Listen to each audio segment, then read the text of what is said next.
dan menusuk punggung dari Susan.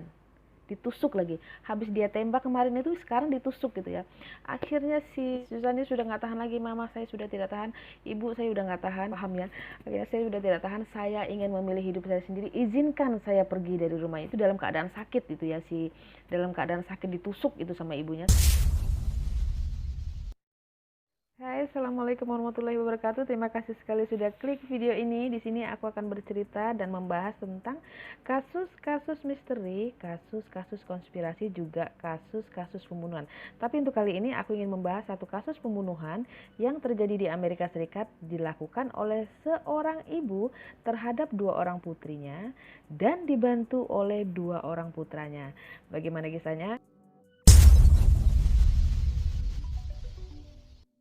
Oke, baiklah. Siapakah wanita tersebut? Dia adalah Teresa Jimmy Francis Norcross yang lahir tepatnya pada tanggal 14 Maret 1946 di Sacramento, Amerika Serikat. Oke, jadi sekarang kita kilas balik dulu ke masa kecilnya. Masa kecil si Teresa atau Nor ini. Kenapa dia bisa menjadi seorang pembunuh, bahkan membunuh anaknya sendiri? Oke, dia adalah lahir dari keluarga yang sangat sederhana. Ayahnya adalah seorang pegawai atau asisten pegawai susu yang memproduksi keju di distriknya, di daerahnya mereka yang di perkotaan kecil tuh, di Sacramento itu. Disitulah ayahnya bekerja, dan ayahnya itu termasuk orang yang sangat ulet bekerja sehingga dia mampu membelikan rumah walaupun sederhana untuk keluarganya. Pokoknya dia bisa deh nyenengin keluarganya ya, sehingga keluarganya itu baik-baik aja. Tetapi pada usia yang sudah tidak muda lagi, kemudian ayahnya harus diberhentikan dari tempat dia bekerja, dari perusahaan kejunya tadi ya. Harus diberhentikan karena ayahnya mengidap penyakit yang namanya Parkinson. Parkinson itu adalah penyakit saraf yang tidak bisa terkendali sendiri kalau orang sudah tua ya. Itu biasanya menyerang orang yang sudah lanjut usia. Seperti tangan yang mudah gemetar, kaki yang mudah gemetar, kemudian jalan mereka tidak bisa fokus, mengalami gangguan depresi, akan marah gitu, suka meluapkan emosi tanpa sebab yang pasti gitu ya. Nah, mungkin contohnya begitu ya Parkinson. Nah, karena menderita penyakit itu ayahnya harus diberhentikan, dan di rumah itulah kemudian menjadi pelampiasan dari ayahnya untuk melampiaskan rasa amarahnya karena dia diberhentikan, dilampiaskan kepada anaknya. Dia kan dua beradik nih, Teresa dengan kakaknya, juga dengan ibunya. Tetapi untungnya Teresa itu begitu dekat dengan ibunya sehingga dia tidak terlalu menganggap hal ini serius. Tetapi pada akhirnya Teresa juga harus kehilangan ibunya karena ibunya meninggal dunia karena gagal jantung. Nah, disitulah mulai terjadi konflik di dalam dirinya sehingga dia menjadi anak yang merasa bahwa hidupku ini udah gak ada artinya. Jadi dia mulai minum, dia mulai pakai narkoba, dia tidak mau sekolah dan lain sebagainya. Disitulah awal mulanya Teresa menjadi wanita yang agak sedikit.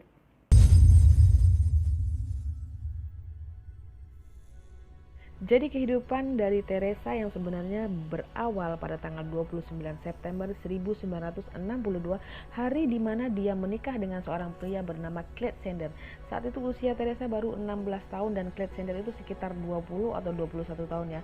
Mereka menikah di usia yang sangat muda, dan pada tanggal 16 Juli 1963 lahir anak pertama mereka yang bernama Howard Clyde Sender. Itu adalah anak pertama, tapi pernikahan mereka tidak berjalan dengan mulus ya, karena si Teresa nih, si ibu durhaka ini dia sangat temperamen, emosian, dan dia nganggap kalau lakinya itu kerja nggak bener, selingkuh, yang begitu-begitulah, pokoknya nggak ada baiknya lakinya itu.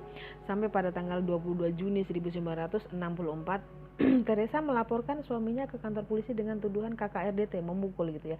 Tetapi tidak ditindaklanjuti karena dia hanya melaporkan tapi tidak menggugat ya, tidak menggugat suaminya, jadi kasusnya ditutup. Tetapi pada tanggal 6 Juli 1964 terjadi satu insiden di mana tepat satu hari setelah Clyde Sender ulang tahun, Teresa menembak suaminya hingga meninggal dunia.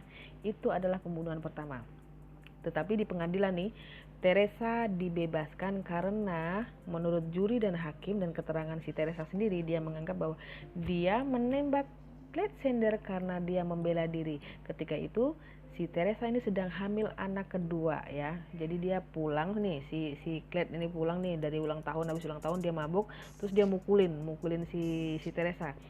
menurut ceritanya seperti itu, dan hakim kemudian memutuskan putusan bebas kepada Teresa tidak bersalah ya. Dia dianggap tidak bersalah karena dia menembak suaminya untuk membela. Itu kasus pembunuhan pertama yang dilakukan si ibu durhaka tadi ya. Pertama, suami pertama.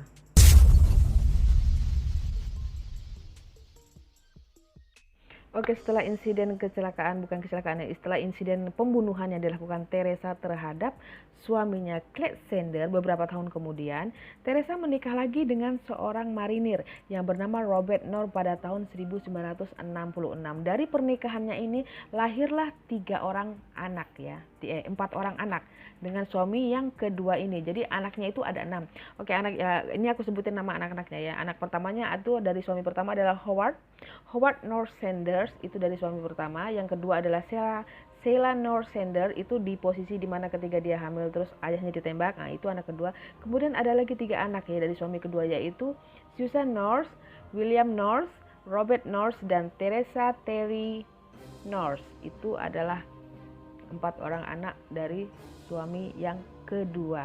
Tetapi pernikahan mereka tidak bertahan lama, kemudian mereka bercerai dan Robert pada tahun 1970 mereka bercerai dan Robert tidak boleh sama sekali mengunjungi anak-anak dengan si Teresa. Kemudian si Teresa itu juga pindah. Kemudian suami ketiga pada tahun 1971 dia menikah lagi dengan seseorang bernama Ronald. Itu adalah pegawai masinis mungkin ya, pegawai kereta api. Mereka menikah tetapi hanya bertahan 1 tahun, dari tahun 71 sampai tahun 72, karena si Teresa ini suka meninggalkan anak-anaknya. 6 orang anak nih tadi ditinggalin sama lakinya yang satu nih, disuruh jagain gitu. Dan suaminya disuruh nungguin, suruh jagain. Dia pergi dugem, dia pergi mabuk, dia pergi selingkuh. Dan akhirnya si Ronald ini tidak tahan dan bercerai pada tahun 1972. Itu suami ketiga. Kemudian masuk suami keempat. Masuk suami keempat pada tahun 1976. Dia menikah lagi dengan seseorang itu bekerja sebagai copy editor yang bernama Chester Chase Harris.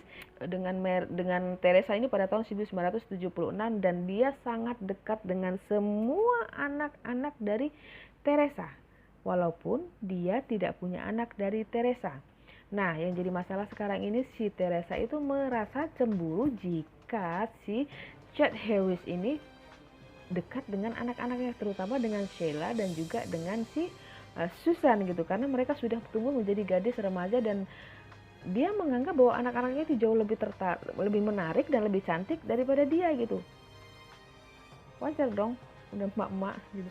Tapi dia tidak berpikir seperti itu. Dia inginnya dialah yang terlihat cantik, bukan anak-anaknya. Itu juga salah satu yang menjadi kisah yang menarik di kisah pembunuhan ini, karena alasan dari Teresa membunuh anaknya adalah karena anak-anak mereka tumbuh menjadi wanita dewasa yang cantik dan menarik, sedangkan dia menjadi tua dan gemuk, dan dia tidak bisa menerima alasan itu. Itu salah satu alasan kenapa dia menghabisi 2 orang anak perempuannya.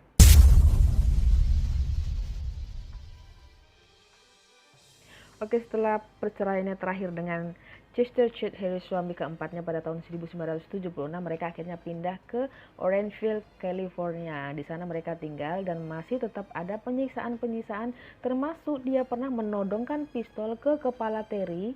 Terry itu anaknya yang paling kecil, masih balita, itu pernah ditodongin pistol gitu. Tapi kemudian kakak-kakaknya itu beranggapan bahwa udahlah biar kakak aja yang disiksa gitu, jangan itu. Akhirnya mulailah si Teresa ini menyiksa kakaknya, terutama yang bernama Susan. Nah, jadi pernah suatu saat Susan itu bertengkar dengan ibunya, bertengkar hebat. Kemudian Susan sudah tidak tahan lagi karena dipukuli, dia lari ke kantor polisi untuk mengadukan pemukulan yang dilakukan oleh ibunya terhadap dirinya. Tetapi justru para polisi ini nggak tahu kenapa nih ya, membawa si Susan ini ke rumah sakit jiwa. Nah, itu lapor ke polisi terus ke rumah sakit jiwa, kan agak aneh ya. Nah itu, tapi kita nggak tahu ya.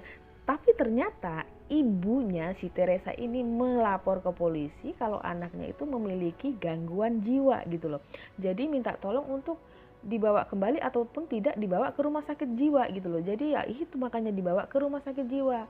Nah, tapi Susan ini menolak, bilang bahwa aku tuh tidak gila, aku tuh tidak sakit, ibuku tuh jahat gitu. Tapi mereka tidak mau mendengar, lebih percaya kepada si Teresa. Akhirnya dibawa pulanglah si Teresa. Si Susan ini dibawa pulang dengan Teresa untuk dirawat sendiri katanya di rumah begitu. Nah, ketika dia pulang ke rumah, disitulah dia mulai disiksa dengan ibunya.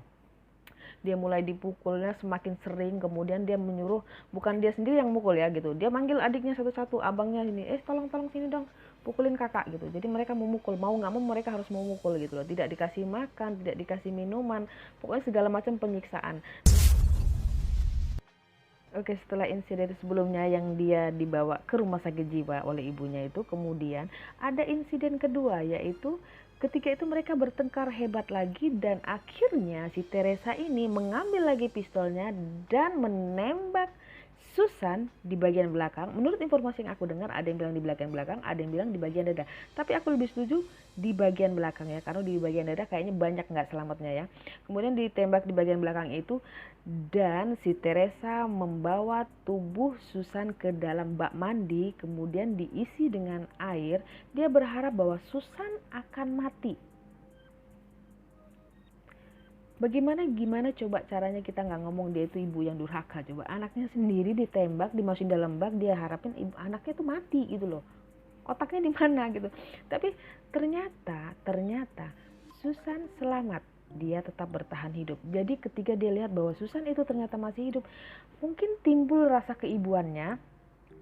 Mungkin Senin Kamis kali ya timbulnya ya, jadi jarang-jarang banget dia timbulnya. Jadi dia ngelihat anaknya masih hidup, dia kasihan, tetapi dia menolak untuk memanggil bantuan 911 di sana ya, saya nggak tahu apa, ataupun ke kantor polisi ataupun ke rumah sakit. Dia nggak mau, dia ingin merawat sendiri. Jadi dia memanggilnya anak-anaknya, bang, abang, adik-adik, sini ayo kita bantuin kakak biar kakak cepat sembuh. Jadi luka bekas tembakan peluru itu hanya diobati dengan obat-obatan warung, obat-obatan apotik, dan akhirnya si Susan itu bertahan hidup dan sehat dengan tetap peluru di dalam tubuhnya.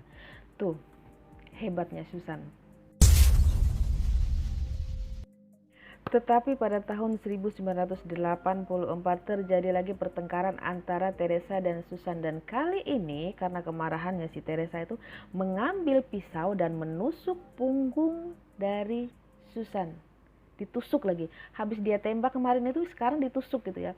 Akhirnya si ini sudah nggak tahan lagi, mama saya sudah tidak tahan, ibu saya udah nggak tahan, saya nggak ngerti kamu itu ibu apa iblis, saya nggak paham ya. Akhirnya saya sudah tidak tahan, saya ingin memilih hidup saya sendiri, izinkan saya pergi dari rumah itu dalam keadaan sakit itu ya, dalam keadaan sakit ditusuk itu sama ibunya. Si Susan berkata seperti itu. Akhirnya ibunya tadinya menolak, tapi akhirnya dia menyetujui. Oke, kalau gitu kamu boleh keluar dari rumah ini, tapi dengan satu syarat. Aku ingin peluru yang pernah saya tembakkan di punggung kamu itu dikeluarkan.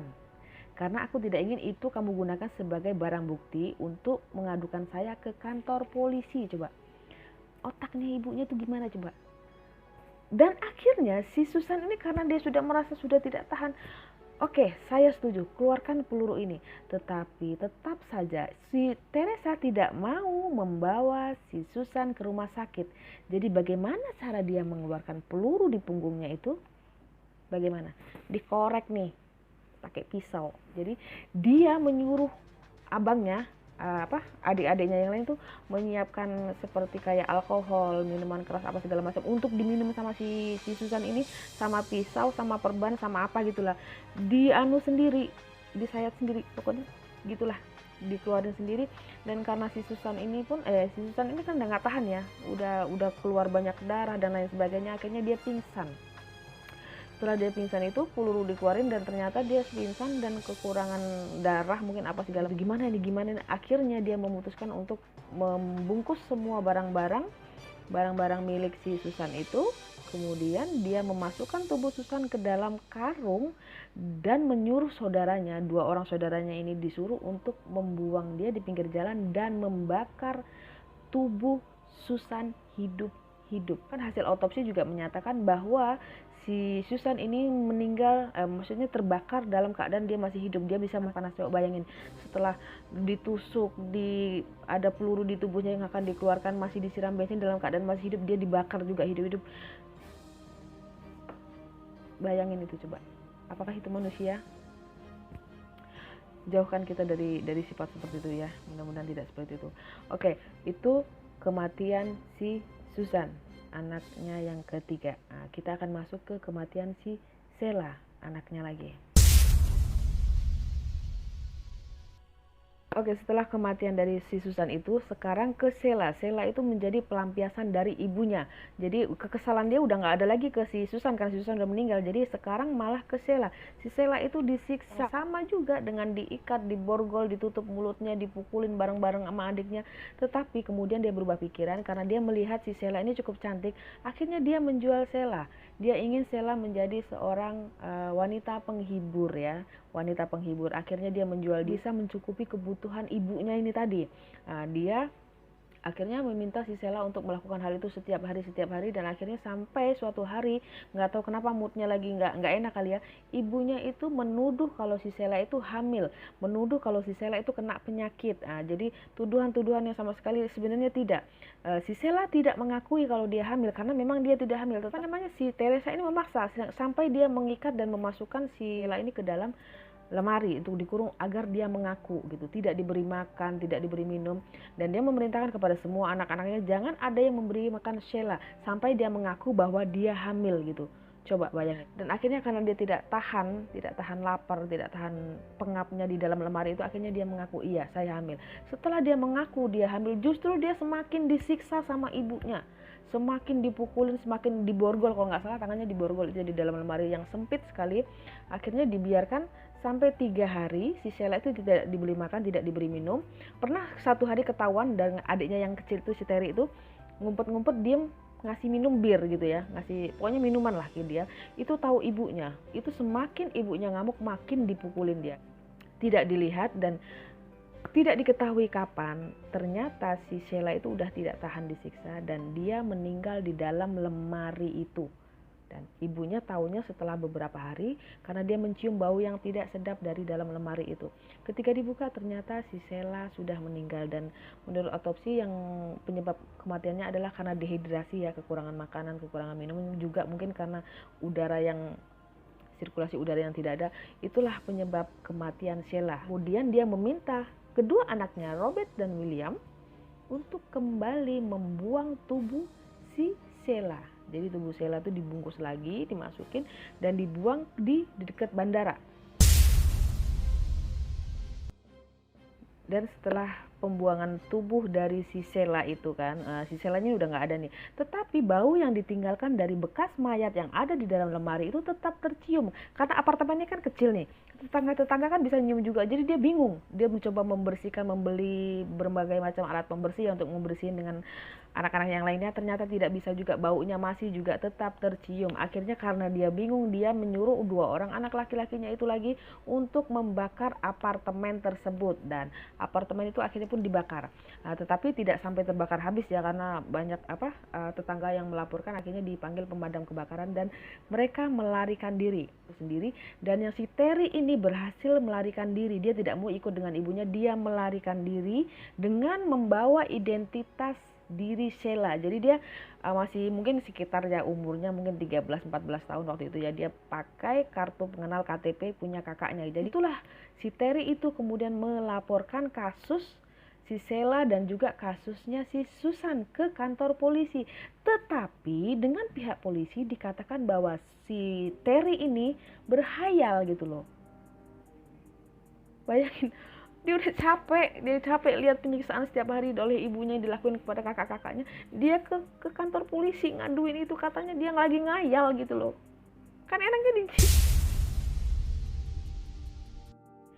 Tetapi adiknya ini, si Terry ini, tidak terus berjuang untuk mencari keadilan buat kakaknya si Sheila dan juga si Susan yang sudah meninggal itu kan. Dia berusaha menghubungi salah satu acara televisi yang ada di Amerika, yaitu America Most Wanted. Di situ dia menghubungi untuk minta dihubungkan dengan seorang detektif yang berada di wilayah di mana tubuh Sheila dan juga tubuh si Susan itu ditemukan. Dia ingin dihubungkan ke detektif itu, dia akan menceritakan semua. Akhirnya maksudnya kalau televisi itu biasanya suka cari berita yang ini kan, siapa tahu ini beritanya benar gitu kan, dia bisa jadi booming, itu ratingnya bisa tinggi. Akhirnya dia menghubungi detektif tersebut dan dihubungkan ke Terry. Setelah Terry menceritakan semua kejadiannya, dan ternyata kejadian itu sama persis dengan yang terjadi yang tidak bisa diidentifikasi ini, yaitu tubuh Sheila dan juga tubuh si Susan itu. Akhirnya polisi kemudian membuka lagi kasus itu, mencari lagi, dan akhirnya memang benar itu cerita yang sebenarnya yang dikatakan oleh Terry. Dan walaupun dia ingin mencari keadilan buat kakak-kakaknya, dan akhirnya kasus ini betul-betul terungkap berkat si Terry itu. Bahkan dalam salah satu wawancara televisi, si Terry itu mengatakan bahwa ibunya si Teresa ini marahnya gini, kenapa anak-anak perempuan aku tuh jauh lebih cantik daripada aku, sementara aku gemuk. Dia menganggap bahwa anak-anaknya yang lain itu memantrai dia, supaya dia itu terlihat jelek gitu loh. Itu sama sekali tidak masuk akal. Jadi alasan ibunya membunuh tuh karena dia cemburu kepada si Sheila dan juga kepada si Susan, karena mereka tumbuh menjadi wanita dewasa yang cantik gitu. Jadi sama sekali alasan yang tidak masuk akal. Akhirnya pada tanggal 4 November 1993 William ditangkap oleh polisi, dan kemudian tanggal 10 November 1993, Teresa dan juga Robert, mereka William dan Robert ini berdua tadi yang membantu pembunuhan kakaknya itu, juga ditangkap oleh polisi. Pada tanggal 15 November 1993, North dan dua orang anaknya didakwa dengan 2 dakwaan kasus pembunuhan, 2 dakwaan konspirasi untuk melakukan pembunuhan, dan 2 dakwaan keadaan khusus, yaitu pembunuhan ganda dan pembunuhan dengan penyiksaan. Itu dakwaannya. Dan pada tanggal 17 Oktober 1995, Teresa mendapatkan hukuman 2 kali hukuman seumur hidup. 2 kali hukuman seumur hidup. Aku kurang paham dengan hukuman ini, mungkin hukumannya beda ya Indonesia dengan luar negeri. Kalau yang tahu coba di komen maksudnya apa hukuman 2 kali seumur hidup ya, di Institute for Women di California, Amerika sampai sekarang ya. Dan mungkin kemungkinan kebebasan bersyarat pada tahun 2027 ada kemungkinan, maksudnya ada kemungkinan kalau dia berkelakuan baik mungkin dibebaskan. Tapi aku berharap orang seperti itu tidak akan pernah dibebaskan, tidak akan pernah. Sedangkan William dihukum percobaan dan harus melakukan terapi kejiwaan. Ini si William ini ya, abangnya satu lagi si Robert itu, ternyata setelah kasus ini dia pernah mendapatkan kasus dia membunuh seorang bartender di sebuah bar dan mendapat hukuman 16 tahun penjara, ditambah lagi hukuman yang karena dia membantu membunuh kakaknya ini 3 tahun. Jadi itu hukuman yang mereka terima.